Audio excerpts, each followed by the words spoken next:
नमस्कार. मी संतोष गायकवाड जागर मराठी चॅनलवर तुमचं स्वागत करतो.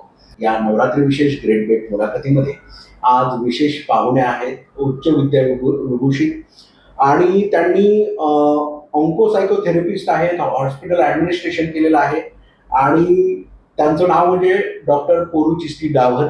मॅडम, खूप खूप स्वागत आहे तुमचं जागर मराठी चॅनलवर. मी मॅडमला खूप 2006 पासून भेटतोय, फार्मास्युटिकल्स पासून.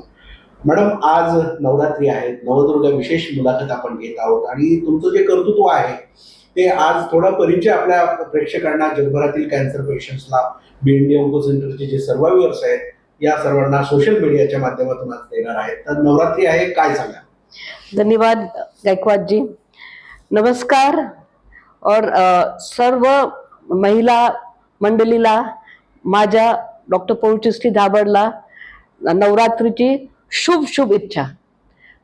माझा एक एक एंडेवर है कि हम लोग महिला लोग अपना लेडीज लोग अपना ध्यान रखें, not only physical but even mental. महिला एक सपोर्ट पिलर है, फैमिली की सपोर्ट पिलर महिला ही है. जो महिला पिलर वीक हो गया, पतला हो गया या दुबला हो गया तो फिर फैमिली शेकन अप हो जाती है, फैमिली गेट्स शेकन अप. तो महिला रूट है, पिलर है फैमिली का. तो आप अपना ध्यान नहीं रखेंगे तो फैमिली का भी ध्यान आप नहीं रख सकते. तो पहले be effective human being to have a effective family. Look after yourself. Most of the time हम लोग का इंडियन विमेन, इंडियन महिला खुद का ध्यान नहीं रखती है. कुछ होएगा प्रॉब्लम तो बोलेगी नहीं, मैं 2-3 महीने के बाद जाएगी. बुखार आएगा, कुछ नहीं, क्रोसिन ले लेगी या पेन किलर लेगी और 10-15 दिन ऐसे ही निकल जाते हैं. और ठीक है, छोटा बीमारी है तो ठीक है, निकल गए. पर कभी कभी इसमें क्या है, बड़ी बीमारी अपने को इफेक्ट कर सकती है और फिर ज्यादा प्रॉब्लम हो सकता है. तो सपोज एक एग्जाम्पल, आपको 10 दिन के ऊपर कॉफ हुआ, 10 दिन आपका कॉफ चलते रहा और आपने उसका मैनेजमेंट नहीं किया, तो ये कॉफ कैन बी समथिंग सिनिस्टर, यानी कि कुछ बड़ी बीमारी का ये साइन हो सकता है, लक्षण हो सकता है बड़ी बीमारी का. मैं आपको डराना नहीं चाहती हूँ, लेकिन टीबी हो सकता है जिसका क्योर है. आप टीबी का उपचार कर सकते हैं और you can be out of it. और god forbid it can be see a lung also. But महिला का मेन मैंने देखा है कैंसर, यहाँ पे ब्रेस्ट कैंसर होता है. उसका एक स्क्रीनिंग हम लोग रेगुलरली करते हैं, उसमें आप भाग लीजिए. हम लोग इतना स्क्रीनिंग किया है, पूरा इंडिया में हम लोग जाते हैं, सब जगह पे स्क्रीनिंग करते हैं, ब्रेस्ट कैंसर अवेयरनेस करते हैं. But most of the time hardly कोई लेडीज आती है, पूछते हैं तो बोलते नहीं, अभी तो मैं खाना पका रही हूँ, अभी तो मुझे बच्चे को स्कूल लेके जाने का है. तो इसमें ही उसका पूरा दिन जाता है और खुद का वो अपना ध्यान नहीं रखते हैं. मॅडम, आपका लाइफ का journey it's very inspiring to womans also, but एकदम आपने जो आज बीएनडी का काम चल रहा है, इतने सारे कैंसर सर्वाइव पेशेंट्स, हमारे दर्शकों को ये जानना है कि आपका जर्नी कैसे था, कैसा था आपका बचपना, फैमिली बैकग्राउंड और एजुकेशन कैसे था journey? Actually very frankly, from the age of 15 साल से मैंने अर्निंग स्टार्ट किया. मैं ट्यूशन्स देती थी और मैं पेशेंट यानी कि जिसको जो नहीं देख पाता है उनके घर पे जाके मैं न्यूज़पेपर रीड करती थी. And I used to earn like that. For blind people. वो ब्लाइंड पीपल. और जिसका विजन कम होता है उसके लिए मैं जाके स्पेशली सीनियर सिटीजन्स के घर पे जाती थी और न्यूज़पेपर पढ़ती थी at that time, before 1989. During college time also मैंने ये सब किया है. फिर मैंने कॉलेज पास किया, 89 में मेरी शादी हुई और छोटा बच्चा आया. तो मैं कुछ नहीं किया तब तक. 2000 में मैंने सोचा, और स्पेशली मेरे फादर इन लॉ ने मुझे मोटिवेट किया. हम लोग जॉइंट फैमिली में रहते थे, मेरी मदर इन लॉ थी, मेरे फादर इन लॉ थे. तो मेरे फादर इन लॉ ने मुझे मोटिवेट किया कि मैं, अब तू पढ़, अभी तू पढ़ना शुरू कर, बच्चे को हम लोग देखेंगे. तो मैंने पूरा मेरा फील्ड चेंज किया. I came into medical field because my husband doctor Boman Dabar is an oncologist. तो फिर मैंने नए सर से पूरा पढ़ने का शुरू किया. तो मैं एक मैसेज देना चाहती हूँ वुमेन को, लेडीज को, कि आप ऐसा हार मत जाओ, आप पूरा नया आपका लाइफ चेंज कर सकते हैं। और इट्स नॉट सो डिफिकल्ट, ऐसा लगता है कि ओ बाप रे कैसे करेंगे, बट नहीं, हो सकता है। तो मैंने फिर पूरा बेसिक्स किया, मास्टर्स किया, फिर डॉक्टरेट किया इन ऑन्कोसाइकोथेरेपी, तो विच हेल्प्स द पेशेंट। और पेशेंट के जो रिलेटिव्स है, पूरा फैमिली को हम लोग काउंसल कर सकती हूँ। ऑन्कोलॉजी साइकोथेरेपी ऐसा काम करते हैं कि जो काउंसलिंग करते हैं पेशेंट को और पेशेंट के रिलेटिव्स को भी। जो बिकॉज कैंसर आपको मालूम है कि एक बीमारी नहीं है, वो पूरा परिवार को लेके जाती है। तो परिवार को और सबको इमोशनल काउंसलिंग, इमोशनल सपोर्ट मैं दे पाती हूँ, जितना कर सकती हूँ मैं कोशिश करती हूँ, फिर जो भी मर्जी है वो ऊपर वाले का। Ma'am, now question is very interesting. How you met Boman Dabar sir in your life?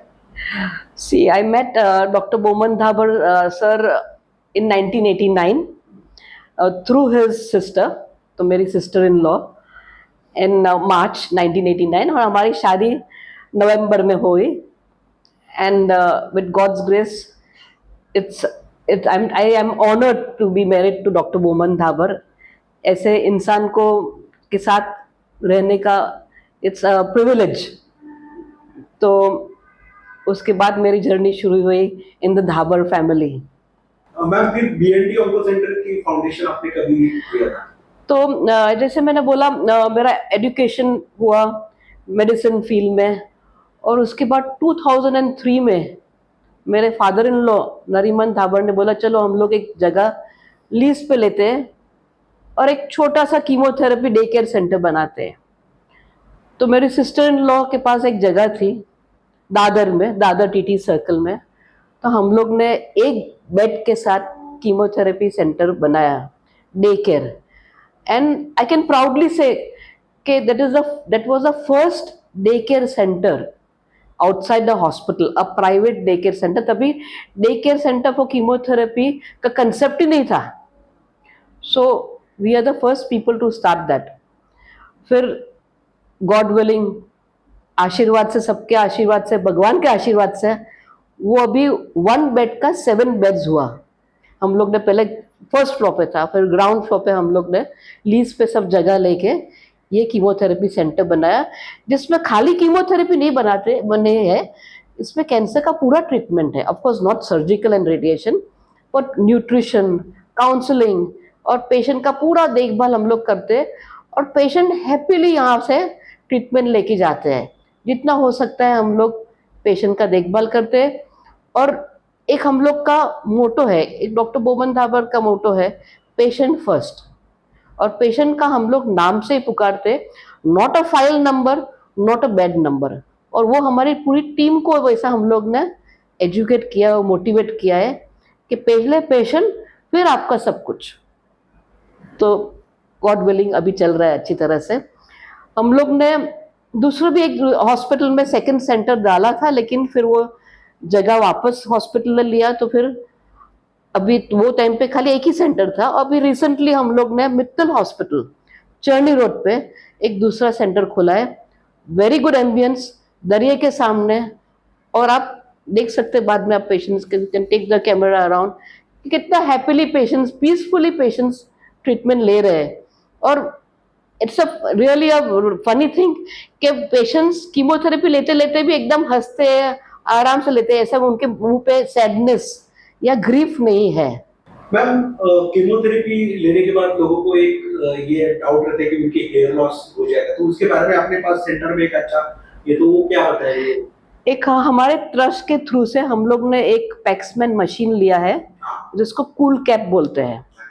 तो मेन लेडीज को मेन डर रहता है स्पेशली ब्रेस्ट कैंसर के ट्रीटमेंट में कि बाल जाएगा तो हम लोग को ट्रीटमेंट नहीं करने का है। लेकिन इसके लिए हम लोग ने एक मशीन लिया है।